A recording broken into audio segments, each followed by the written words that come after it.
আমি বাংলার প্রত্যেকটা গণতন্ত্রপ্রেমী মানুষকে ধন্যবাদ জানাই।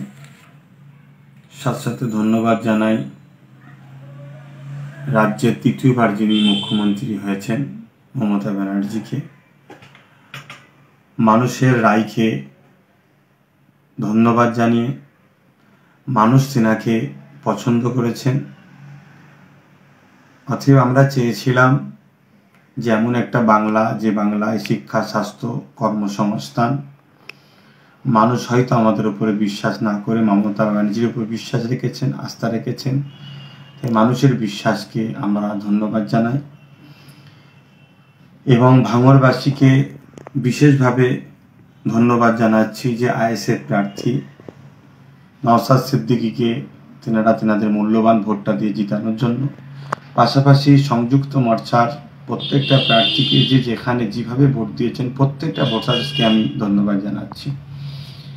এর পাশাপাশি অত্যন্ত দুঃখের সাথে আমি যেটা বলতে চাইছি, ভোট পরবর্তী রাজ্যের বিভিন্ন জায়গায় যে হিংসা চলছে, হিংসাটা অত্যন্ত দুঃখজনক। গণতন্ত্রের উৎসবে মানুষ নেমেছিল, সেই উৎসবে হার জিত থাকবে। আমরা হেরেছি, টিএমসি জিতেছে। স্বাভাবিক, টিএমসি পার্টিকে মানুষ পছন্দ করেছে। তাই টিএমসি পার্টির প্রত্যেকটা কর্মীদেরকেও আমি ধন্যবাদ জানাচ্ছি যে আপনাদেরকে মানুষ পছন্দ করেছে। নিশ্চয়ই আপনাদের কর্মকাণ্ড তেনাদের ভালো লেগেছে, তাই আপনাদেরও ধন্যবাদ। কিন্তু ভোট পরবর্তীতে যে হিংসাটা চলছে এটা অত্যন্ত দুঃখজনক। গণতন্ত্রের উৎসবকে মানুষ আতঙ্কের উৎসবে পরিণত হয়ে যাচ্ছে। আজকে বিভিন্ন জায়গায় জিসিপি দিয়ে ঘর ভাঙা হচ্ছে এবং এই মারপিট হতে হতে দেগঙ্গার বিধানসভাতে কদমগাছিতে হাসানুজ্জামান বলে একজন আইএসএফ এর সমর্থক, তাকে অস্ত্র দিয়ে কুপিয়ে তাকে হত্যা করা হয়েছে নৃশংসভাবে। অত্যন্ত দুঃখজনক। এটা গণতন্ত্রের উৎসবে তার অংশগ্রহণ নেওয়ার জন্য তাকে আজকে মৃত্যুর করে চলে যেতে হলো। পাশাপাশি ভাঙড়ে নারায়ণপুর অঞ্চলে গাজী হাকিবুল মৃত্যুর সঙ্গে লড়ছে এই গণতন্ত্রের উৎসবে সে অংশগ্রহণ করেছিল বলে। এটা দুঃখজনক। তাই আমি প্রশাসনের দৃষ্টি আকর্ষণ করছি এবং তৃতীয়বারের মধ্যে আমার বাংলার যিনি নেত্রী হয়েছেন মমতা ব্যানার্জি, তেনার কাছেও আমি দৃষ্টি আকর্ষণ করছি যে যাতে বাংলার শান্তিভাবে থাকে এর সুব্যবস্থা করুন এবং প্রশাসন বন্ধুদেরকে বলবো রাজধর্ম পালন করুন। পাশাপাশি এই দুঃখ সময়, যে সময়তে একদিকে যেমন টিএমসি বন্ধুরা তেনারা আজকে জিতেছেন, আনন্দের বিষয়, অবশ্যই তেনাদের আনন্দকে আমি সাধুবাদ জানাচ্ছি।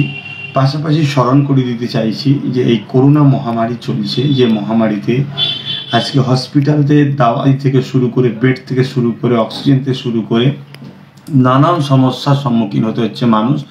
অর্থাৎ এত মানুষের করোনা হচ্ছে যেখানে ঠিকভাবে সমস্ত সুযোগ সুবিধা মানুষ দিয়ে উঠতে পারছে না, মেডিকেল ঠিকভাবে সেখানে সাপ্লাই দিতে পারছে না, স্বাস্থ্য সেভাবে পরিচালনা ঠিকভাবে করতে পারছে না, রাস্তাতে মৃত্যুর মিছিল চলছে।